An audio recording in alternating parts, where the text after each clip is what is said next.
so important to open the door between the conscious mind and the subconscious mind and to rewrite that program. If you're in beta brainwave pattern, or if you're in your conscious mind and you're trying to change something subconsciously. Hello, and thank you for tuning in. I'm your host, Steve Doherty. Welcome to the Pacific Channel. In this audio clip, a woman named Naigal from Portugal asked Dr. Joe Dispenza 3 questions. Now, to be honest, I have a hard time understanding her accent, and the questions aren't super clear, and so I don't understand all of them exactly, so I will do my best to clarify them, but I might be wrong. Her first question is, and this is summarized because I think this is accurate. Why do we take so long to reprogram our body and mind?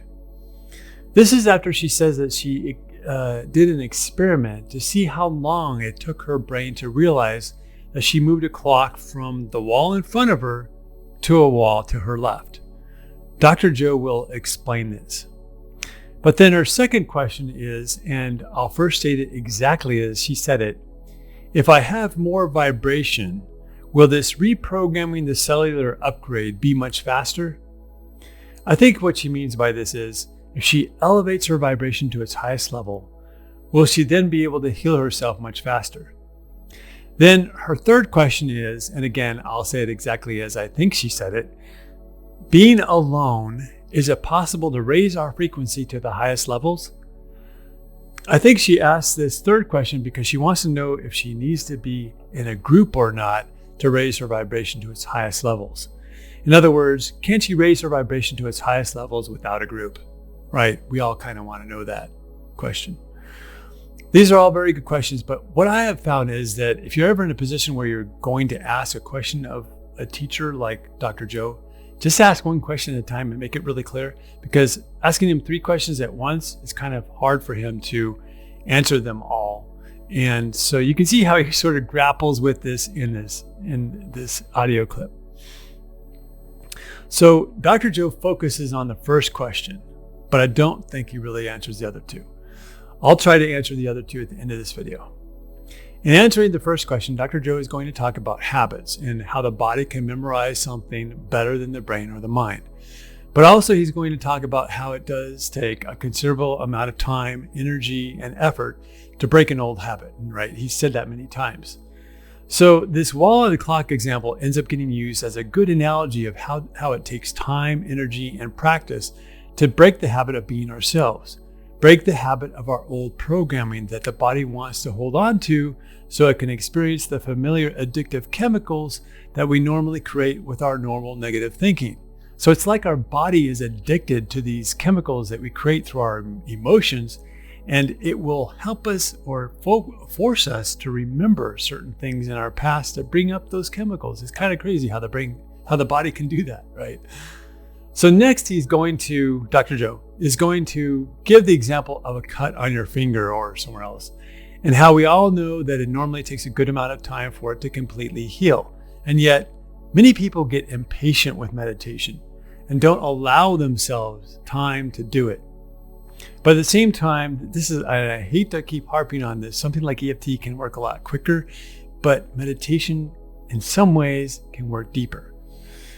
He also talks about how when the body starts to be programmed for so many things in our lives, that we can be much more unconscious than conscious. He doesn't quite say this, but it's almost like we become zombies, just going through automatic, habitual actions in our lives without any conscious effort. Let's let Dr. Joe explain all of this now, and then we'll discuss it further, and I'll try to answer the additional 2 questions. We have a question from Naigal from Portugal, and she says, I've been following you for 2 years. I study, I do the meditations. I feel like an improved, lighter version.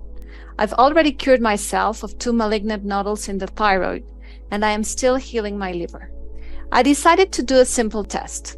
On the wall in front of me, where I work on the computer, I have a wall clock. I decided to move it to the wall to the left. It took 2 weeks for my brain to remember that the clock is now in another place. That made me reflect. Why do we take so long to reprogram our body and mind? If I had more vibration, this reprogramming, the cellular upgrade, would be much faster, or am I wrong? Being alone, is it possible to raise our frequency to the highest levels? Thank you for this opportunity. I love that question. So great. First of all, congratulations on healing yourself of certain health conditions. I know that it takes an enormous amount of energy and awareness to change that. And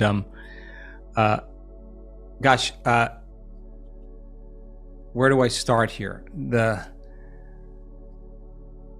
fact that you understand that it takes quite a while to break a habit should help you understand that when you're breaking the habit of being yourself, you're going to go unconscious for a long time.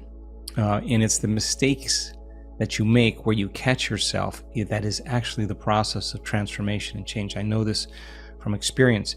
Unless you have a really profound transcendental moment that changes you on a visceral level, the navigation in three-dimensional reality is really about breaking certain patterns and breaking certain subconscious programs and habits.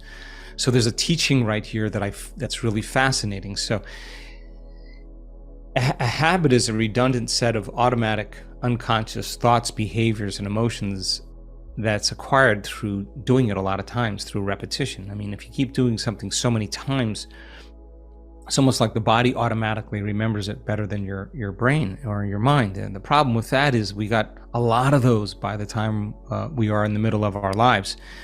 So much so that we could actually go unconscious most of the time. And this is where you start forgetting your keys, or you don't know if you shut something off, and you're pretty much running a constant program. So in habituation, one of the things that's interesting is that the body's programmed.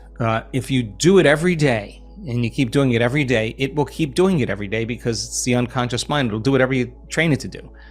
So if you're used to looking at the clock somewhere and it's no longer there, it speaks volumes about just habits we want to change in the same way, based on a thought that we're thinking, or based on a response that we have to someone or something, or a memory, or speaking a certain way. All of those things take a lot of conscious awareness, and when you have conscious awareness, it means you're going to have a lot of energy. You're going to have to manage your attention and manage your energy. So the fact that it took so many days to break that habit should tell us what it really takes to break the habit of being ourselves. And we're not just talking about looking at a clock. We're talking about how we think, act, and feel. It's so important to understand that the brain, when it's in habituation, is expecting the same. Basically, the body's programmed and it's doing what it automatically does all the time. The process of change is exactly what you did. You caught yourself enough times, and how many times do you have to forget until you stop forgetting and you start remembering? For me, that's really the moment where I'm changing. That's where I'm like, I got this. I'm not going to forget anymore. I finally got it. Okay, I think I can do it better now. I think I can do it all the time. I mastered it. And a lot of people, I think, get entitled, and I think they get a little impatient, and they think they do their meditation once or twice, and then they expect thunder and lightning to hit, and that's kind of not how it works. It's that actually overcoming process that's actually causing something else in them to bloom, that restraint. So we see this with health conditions too. I mean, you have to be realistic. I mean, same thing as a habit. If you cut your finger, or you had a bruise, or you hurt a part of your body, it's going to heal. It's not like the cut or the scab is there one day and then it just goes away the next day. It's gone the next day. Now that's happened in this community, but it's not something that typically happens. It takes time, right? So the body has some work to do in releasing the right pharmacy of chemicals and innately doing what it does to repair that cut. And if it's not a cut, but it's a tumor, it's going to take some time for the tumor to get reprogrammed. And so, of course, it makes sense the greater level of consciousness that we're at, the less unconscious we are. And so 5% of our brain and conscious mind is who we are. 95 is what we program subconsciously. Changing our brain waves and learning how to get beyond the analytical mind and practicing that is so important to open the door between the conscious mind, the subconscious mind, and to rewrite that program. If you're in beta brainwave pattern, or if you're in your conscious mind and you're trying to change something subconsciously, you're out of the operating system. It's like when you got the spinning ball on your computer and it's doing something, and you're the conscious mind. You're yelling at the computer to stop. That's your conscious mind, and it's programmed subconsciously. Got to get in the operating system to change that. So that's exactly what meditation is. And so when we get beyond the analytical mind and we're relaxed and we're present and our brain is in a different brainwave state, it's in a more alpha state, it's more imaginative. It's more based on scenes and dreams and images, but not like a dream like you're dreaming. It's just that your brain's creating. It's in a creative state. So when the door between the conscious mind, the subconscious mind open up, while you're conscious, when most people are unconscious and you're in that operating system, you can rehearse a new program. You can rehearse a new way to be. You can plan a new behavior. You can reprogram it because you're in that operating system.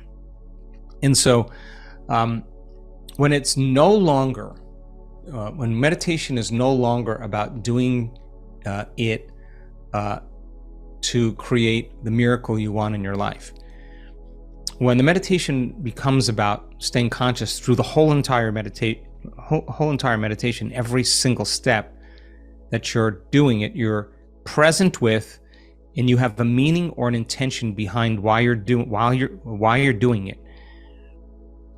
If that is you reminding yourself to remember that the clock is no longer there before you start your day, and you keep reminding yourself before you start your day that the clock is on the wall, I think that, and to remind yourself to not look at where it typically was, remind yourself that you're not going to do that over and over again, and then remind yourself that you're going to look at the wall when you're sitting at your desk.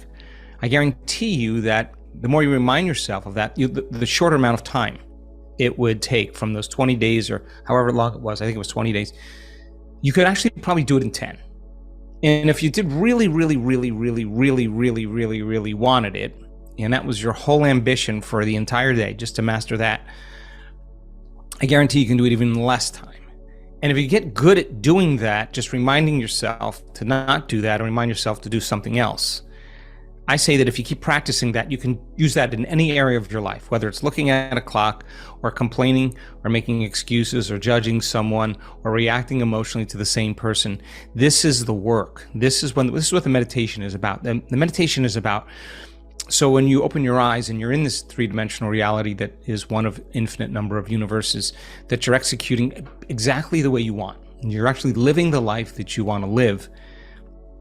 And you got to disconnect from your life in order to remember. And you got to stop thinking about people and objects and things and places. And you got to stop thinking about your body and its pain and its drives and all that stuff. And you got to forget about time. I mean, that's what we've discovered.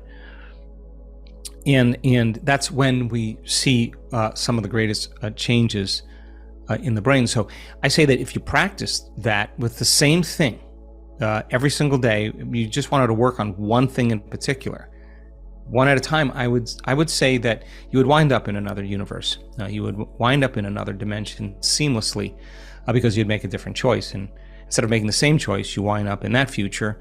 The series of different choices that you make causes you to ultimately get to the future where you don't look at the computer to see the time. You actually look at the wall because you've actually changed yourself in some way.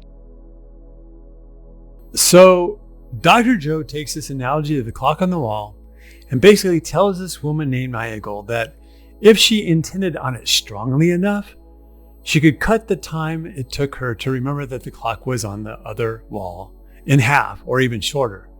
And the way to do that is to remind yourself beforehand, right? To be conscious. This is where we get into the power of intention. You can intend on being more aware and intend on being more present and intend on being more conscious than unconscious. It also has a lot to do with desire. If Nigel really, really wanted to, she could program herself almost right away or instantly with a new location of the clock, in this example, and never forget. But for a while, she would have to be 100% conscious and never go unconscious when it came to the clock. But this isn't just about clocks, of course. It's a great analogy to use for any program or bad habit that we want to break, according to Dr. Joe. So you can use it in any area of your life, whether it's looking at a clock or complaining or making excuses or judging or reacting emotionally. This is how to take control of your life and create the reality that you want. This is why this is such a great question. You take conscious control of your mind, brain, and body and stop reacting to the external conditions in your life, and instead live more from the quantum field of potential and your future, the vision that you have for yourself. So to make this clear and to put it into practical terms, we have to stop letting the problems in our lives get to us. Stop worrying about your health, your bills, your payments, and all of the external trappings that keep us limited and stuck in this 3D matrix. Dr. Joe then says that if you do this, then you'll wind up in another universe, another dimension seamlessly. So this clock analogy is actually a really good one to make all these points. But she also asks, if I have more vibration, will this reprogramming the cellular upgrade be much faster? In other words, I think she's asking, if she raises her vibration, will she heal herself more quickly? I'd say yes, of course. All of this is about raising your vibration. The higher and longer you can raise your vibration, the better. When you raise your vibration, you become a vibrational match to all that you want. But the thing is, your vibration is naturally high. You were born with a high vibration. So many people miss this point. It's not that you need to be doing more to raise your vibration. It's that you need to be doing less to stop doing the things that you normally do that keep your vibration low. For example, worrying about anything will lower your vibration. Complaining about anything will lower your vibration. Easily getting upset and angry will lower your vibration. Thinking bad thoughts about yourself will lower your vibration. So what do? Stop it. Stop all the negative thinking that causes you to become out of alignment with who you really are. Be good to yourself. Meditate more. Take nice walks. Get a massage and eat out more often. Naigel's third question is, and I will state it exactly as she stated it, being alone, is it possible to raise our frequency to the highest levels?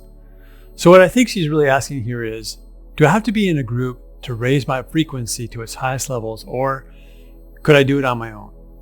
This is actually a really good question, and I asked the same thing to a couple of the best law of attraction teachers that I know about, and I got two totally different answers. One said that it's easier with a group, and the other said that you can do it yourself, and it keeps you from having to be dependent upon others when it comes to your vibration. I prefer to believe the latter idea, that you can raise your vibration to its highest levels on your own, although I've personally seen how it does seem to be easier when you're with a group. I think the best goal for you and me is to try it both ways, but your ultimate goal should be to master it on your own, to not be dependent upon anyone else. And don't forget that you are a powerful, spiritual, divine being. If you like this video, please hit that like button, and to be entered into our drawing for the next Dr. Joe Dispenza week-long workshop, please share this with 5 of your friends. To me, this is very important information for those who are already attracting it and ready for it. This is a new way of taking control of your health and your life. Thanks for watching, and I'll see you in the next video.